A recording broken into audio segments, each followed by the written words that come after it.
헬로우 차이나입니다. 오늘은 특별한 코너로 진행을 해볼까 하는데요. 현대증권 손동현 연구원과 이야기 나눠보겠습니다. 연구원님 안녕하세요. 네, 안녕하세요. 예, 지금 중국 주식시장이 2% 가까운 하락으로 출발했습니다. 1.8% 하락세 출발인데요. 오늘은 두 가지씩 중국과 원자재, 차이나와 커머디티 쪽에 짓눌린 이 이머징 시장에 대해서 좀 얘기를 나눠볼까 합니다. 여전히 급반등은 해줬지만 변동성 구간에 놓여 있다고 좀 볼 수 있는 흐름인데요. 먼저 글로벌 자금 최근 흐름이 어떻게 나타나고 있는지 추이 짚어주시죠. 네, 최근의 글로벌 자금 흐름을 보면 선진국과 신흥국 간의 온전차가 좀 뚜렷한 것을 보실 수가 있습니다. 선진국의 주식 자금은 유럽과 일본을 중심으로 순유입이 지속되고 있는데 반해서 신흥국은 대부분의 지역에서 자금 이탈이 지속되고 있기 때문입니다.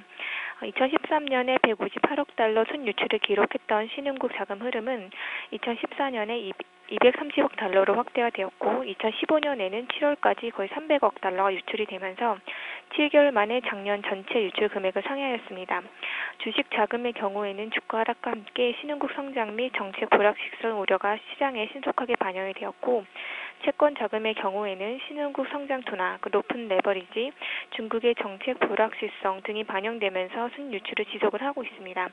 옐런의 미국 연준 의장의 발언 등으로 연내 금리 인상이 가시화되면서 이러한 글로벌 투자 자금 흐름은 신흥국 증시에 더욱 큰 영향을 미칠 요소로 판단이 됩니다. 네, 우리 주식시장에서는 벌써 20거래일 가까이 지금 8월 거의 내내 외국인이 유가증권 시장 주식을 팔고 있는 양상입니다. 이렇게 신흥국 시장에 대한 투자 심리가 악화되고 있다는 의미, 또 글로벌 자금 추이를 통해서도 확인을 할 수 있었는데요. 이러한 현상이 나타나는 이유에 대해서 좀 더 구체적으로 분석해 보죠. 네, 이러한 현상은 이머징 시장을 짓누르는 투시, 중국과 원자재인 코모디티 때문으로 해석이 되는데요. 중국의 제조업 경기 부진과 정부의 인프라 지출 확대가 유효 수요 확대로 이어지지 않았기 때문에 중국의 경기 둔화는 국제 원자재 수요 감소로 이어졌습니다. 글로벌 수급에 공백이 생긴 원자재 가격은 빠르게 급락을 하였고 특히 중국의 건설 경기와 가장 밀접한 비철금속 시장을 필두로 해서 귀금속과 곡물 시장까지 대부분의 상품이 큰 폭으로 하락을 하였습니다. 엎친 데 겹친 격으로 오펙의 유가 정책 변경으로 인해서 중국의 영향력이 적은 국제 유가까지 급락하는 모습을 보이면서 국제 원자재 지수가 연초 이후 평균 30% 이상 하락을 기록을 하였습니다. 하지만 원자재를 수출하는 주요 국가들을 살펴보면은 신흥국이 짓눌리고 있는 것을 이해를 하실 수가 있는데요. 브라질 같은 경우에는 원당이라던가 커피와 알루미늄 등을 생산을 하고 있고 남아프리카 공화국도 역시 금과 백금과 철과 구리를 생산을 하고 있습니다. 이뿐만 아니라 칠레라던가 인도네시아 그리고 아르헨티나 등 대부분 신흥국들이 원자재 수출국이기 때문에 주요 신흥국의 경기가 원자재 가격 흐름과 연동되어 있음을 알 수가 있습니다. 이들 국가는 국제 원자재 가격 하락이 본격화된 2013년 이후에 수출 금액이 감소하면서 경상적자 확대, 자본 유입 감소, 내수 부진으로 성장 둔화를 지속을 하고 있습니다.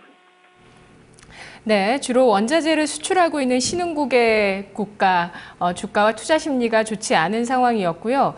또 중국발의 영향도 있었다고 분석을 해주셨고요. 앞서서는 미국의 금리 인상 시기 올해 안에 있기 때문에 라는 분석도 해주셨습니다. 이렇게 신흥국 내부적으로 또는 외부적으로 여러 가지 요인들이 신흥국의 어떤 자금 이탈로 이어졌던 것 같은데요. 그렇다면 이러한 신흥국 시장의 부진, 이 하반기까지 이어질 것인가?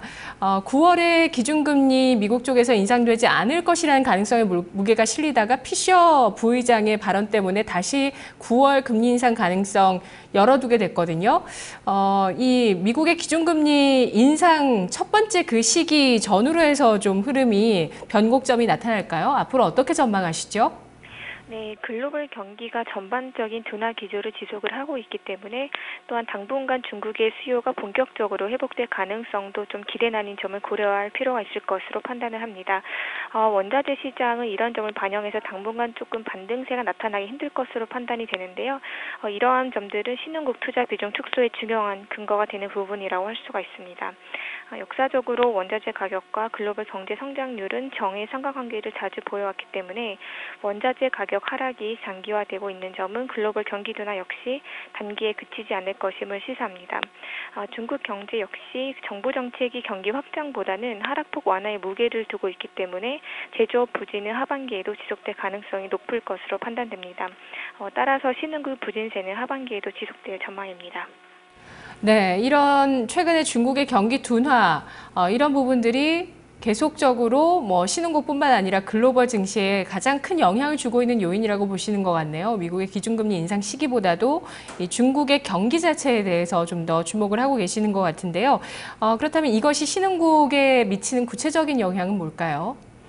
네, 중국의 경기 부진이 국제 원자재 하락으로 이어짐에 따라서 신흥국 투자 자금 감소에 간접적인 영향으로 작용을 했다면 중국의 증시 조정과 위안화 절하는 신흥국 증시에 직접적인 하락 압력으로 작용할 전망입니다. 조정세를 지속을 하고 있는 상해 종합지수가 주요 신흥국 증시 불안으로 전이될 우려가 있고 인민은행이 특히 8월 11일 이후에 기준 환율을 인상한 것이 조금 우려가 되는 부분인데요.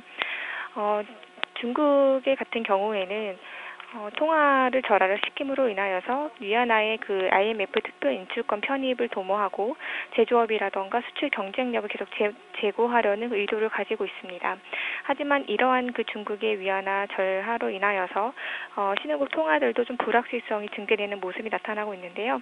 인민은행이 위안화 절하를 단행한 8월 11일에는 신흥국 증시 역시 조정을 보였을 뿐만이 아니라 한국이라던가 싱가포르, 대만, 말레이시아 등 대다수 아시아 통화들의 대미 달러 환율도 1% 내외의 약세를 기록하였습니다. 하반기에도 이러한 위안화의 절하는 좀 이어질 것으로 판단이 되는데요. 신흥국 통화 역시 통화 절하로 인한 자본 유출 압박이 지속될 수 있음을 좀 알 수가 있습니다. 중국의 경기 둔화 우려와 미국의 통화 정책 정상화 그리고 거시경제 여건 약화 등도 역시 신흥국의 약세 부담을 가중시킬 수 있는 요인으로 판단이 됩니다. 따라서 신흥국 같은 경우에는 위험자산 내에서 단기적으로 선진국 대비 투자 매력도가 여유에 있는 것으로 판단이 되고 선진국 증시와의 차별화 흐름이 단기간 내에 역전될 가능성 역시 낮다는 전망입니다. 네, 계속해서 선진국이 좀 더 선호되는 모습들이 나타날 것이다 라는 전망을 해주고 계시는데요. 그 이유는 뭐 중국의 주식시장이나 위안화 절하 움직임 이런 부분 설명을 해주셨습니다. 그렇다면 이머징 시장 중에서 특히 유의해야 될 국가가 있을까요? 네, 남미 지역의 이머징 시장 중에서도 최근 2달간에 가장 많은 타격을 입은 지역인데요. 특히 신흥국 중에서도 통화 불안이 가장 심각한 지역으로 꼽히고 있습니다. 아시아가 8.1% 그리고 유럽 신흥국이 10.6% 절하되는 가운데 중남미 지역은 13.9%가 절하가 되었습니다. 국가별로 살펴보면 콜롬비아 페소는 5월 중순 이후 12%가 절하가 되면서 11년 내에 최저치를 기록하였고 이것은 대부분 국제유가 하락이 콜롬비아의 정상 적자를 16년 이래 최대치로 확대시킨 데에 기인을 합니다. 이러한 현상은 지난 7월에 2008년 글로벌 금융위기 수준으로 하락한 칠레 페소에서도 그대로 나타나고 있는데요. 칠레의 통화 하락 추이는 중국 수요 비중이 큰 국제 구리 가격과도 일치하는 모습을 보입니다. 미국의 9월 금리 인상을 앞두고 달러 강세가 전개됨에 따라서 원자재 통화인 브라질 헤와라도 역시 12년 만에 최저치를 기록을 하였습니다. 연초 이후에 16%가 절하가 되었는데요. 주요 통화 중에서 가장 큰 절하폭을 기록하였습니다. 브라질의 세계 1위 상품인 설탕의 경우에는 달러 강세에 따라서 설탕 생산 기업들이 수출을 통해서 더 많은 달러를 확보하기 위해 생산량을 늘리고 있지만 설탕 2위 수출국인 인도에서 국내 설탕 가격을 인상시키기 위해 수출 물량을 늘렸기 때문에 이에 따라서 수출 기여도가 회복될 가능성이 높지 않은 상황입니다. 네, 특히 남미 지역의 통화 불안이 더 크게 나타났던 이유는 뭘까요? 중남미 통화 불안은 원자재 가격 하락으로 경기 둔화가 심화된 상황에서 중국처럼 경기 부양을 위한 금리 인하 등에 쓸 수 있는 정책 여지가 많지 않았기 때문입니다. 또한 최근에 기초 재정 수지 목표치가 하향되면서 중남미 지역의 재정 건전성 우려 또한 가세하고 있는 점이 통화 불안을 증폭시킨 것으로 판단됩니다. 브라질 정부는 최근 기초 재정 수지 흑자 목표치를 1.1%에서 0.2%로 낮췄는데요. 현재 8개월 연속 재정 수지 적자를 기록을 하고 있기 때문에 이 목표치마저도 달성이 쉽지 않은 상황입니다. 이에 따라서 신용평가회사 무디스는 8월 11일에 브라질 국가 신용 등급을 투기 등급 직전 단계로 강등을 했으며 S&P 역시 7월에 투자 등급 가운데 가장 낮은 등급을 유지를 하면서 등급 전망을 중립에서 부정적으로 수정하였습니다. 문제는 이러한 현상이 비단 브라질뿐만이 아니고 아르헨티나라던가 콜롬비아 등 주요국에서 공통적으로 나타나고 있다는 점인데요. 아르헨티나는 여타 중남미 국가와는 달리 확장적인 재정 정책 영향으로 경제 규모 대비 재정 수지 적자가 작년에 2.5%에서 올해 6.7%로 급등이 예상이 됩니다. 글로벌 금융위기 직전에 그리스의 재정 수지 적자가 GDP의 6.5%인 점을 감안을 하면 아르헨티나의 재정 적자는 심각한 수준으로 볼 수가 있는데요. 멕시코와 콜롬비아 역시 국제유가 하락으로 인한 세수 감소로 적자 폭이 확대가 되고 있습니다. 멕시코의 금년 재정 적자는 GDP 대비 3.2%로 작년에 2.9%보다 확대될 전망입니다. 또 다른 이유로는 그 원자재 가격 약세에 따른 투자 부진이 성장률의 저하 요인으로 작용을 하고 있는데요. 중남미는 경기 확장기보다 경기 수축기에 투자 변동폭이 좀 커지는 경향을 보입니다. 1990년에서 2014년 중에 경기 수축기에는 투자 감소 기간이 GDP 감소보다 평균 30% 장기화되었습니다. 네, 그렇군요. 남미 지역 같은 경우는 인플레뿐만 아니라 이 통화 정책을 쓸 수 있는 카드가 별로 없다는 부분, 그리고 여러 가지 요인들, 세수가 줄어들면서 재정 적자까지도 좀 위험 상황이 있는 모습이고요. 남미 지역 중에서 안전자산으로 불리는 멕시코의 상황을 좀 살펴보겠습니다. 멕시코는 미국 경제와 밀접하게 연결이 돼 있고 원자재의 영향을 크게 받지 않은 국가라고 하던데요. 어떻습니까? 남미의 취약성을 잘 알 수 있는 부분인데요. 신흥국 투자자들에게 멕시코는 그동안 안전자산으로 불렸습니다. 하지만 이러한 멕시코 페소조차도 7월에만 16% 절하가 되었는데요.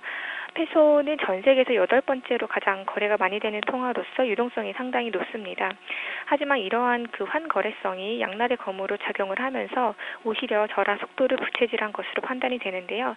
멕시코 정부가 이에 따라서 에너지와 곡물 그리고 금속 가격의 급격한 하락으로 지난 12개월간 예산안을 축소를 하고 지출 규모를 삭감하면서 대응을 하고 있지만 정부 노력에도 불구하고 거시경제에 대한 우려가 점증하는 모습입니다.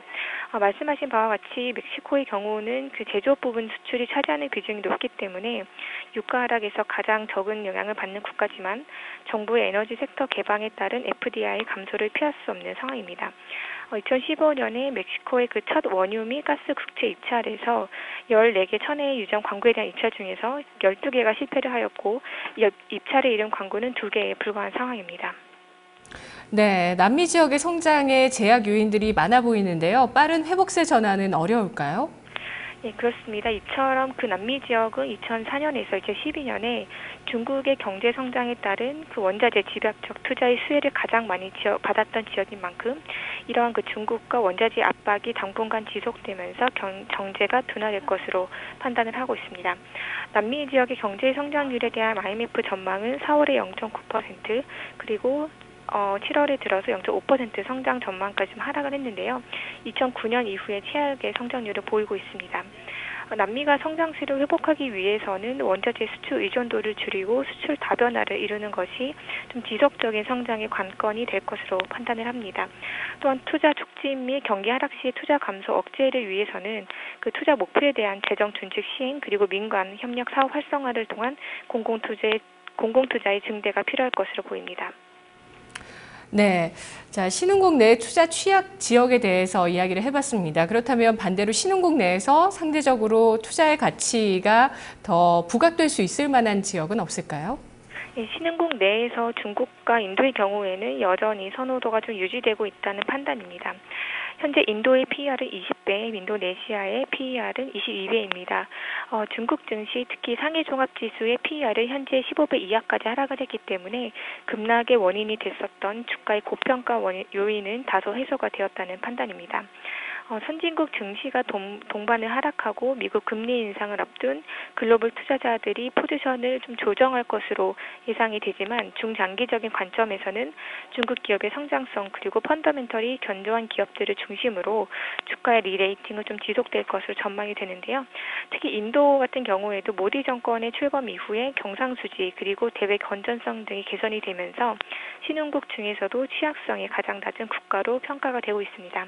인도는 원유를 100% 수입하는 그 원자재 수입국이기 때문에 다른 신흥국과는 달리 원자재 가격 하락에 수혜를 받을 수 있는 국가입니다. 인도 경제의 고질적인 문제였던 인플레 압력 같은 경우에는 국제유가 하락이 가속화된 작년 이후에 좀 빠르게 좀 감소하는 모습을 보이면서 올해 기준금리 3차례 인하의 그런 배경이 되었습니다. 인도의 경우에는 외국의 투자자들의 최선호가 유지가 되고 있으며 신흥국의 자금 이탈 중에서도 자금 유입이 나타난 그런 수급이 견조한 모습이 나타나고 있습니다. 중국을 대체할 만한 내수 규모 그리고 경기 개선세 등을 감안을 하면 중장기 투자처의 대안이 될 수 있습니다. 네, 중국, 인도를 꼽아주셨는데요. 이런 쪽을 적극적으로 투자하기를 권유하시나요? 어떤 투자 방법이 있을까요? 네, 국내에서 그 신흥국에 투자하시는 방법으로는 그 펀드 투자가 있으시고요. 직접 투자 수단으로서는 개별 기업에 투자하는 방법, 그리고 미국 시장에 상장된 이머지 시장 ETF를 활용하는 방법, 그리고 또한 국내 주식 시장에 상장된 ETF에 투자하는 방법이 있습니다. 이 중에 국내에 상장된 이 신흥국 ETF를 활용하는 것이 비용 측면에서는 가장 뛰어날 것으로 판단이 되고 있고요. 좀 더 다양한 자산 배분 전략을 시행하고 싶으신 분은 미국에 상장된 ETF를 활용하시는 것을 추천드립니다. 네, 중국과 원자재 시장 그 여파를 좀 알아봤는데요. 아시아와 또 남미까지 지금 현재 경제 패권이 어느 쪽으로 가 있는가 그 순서를 좀 알아봤던 계기가 됐던 것 같습니다. 연구원님 잘 들었습니다. 감사합니다. 네, 고맙습니다. 오늘 현대증권 손동현 연구원과 헬로우 차이나 함께 봤습니다. 마켓 이마 기장 이어집니다.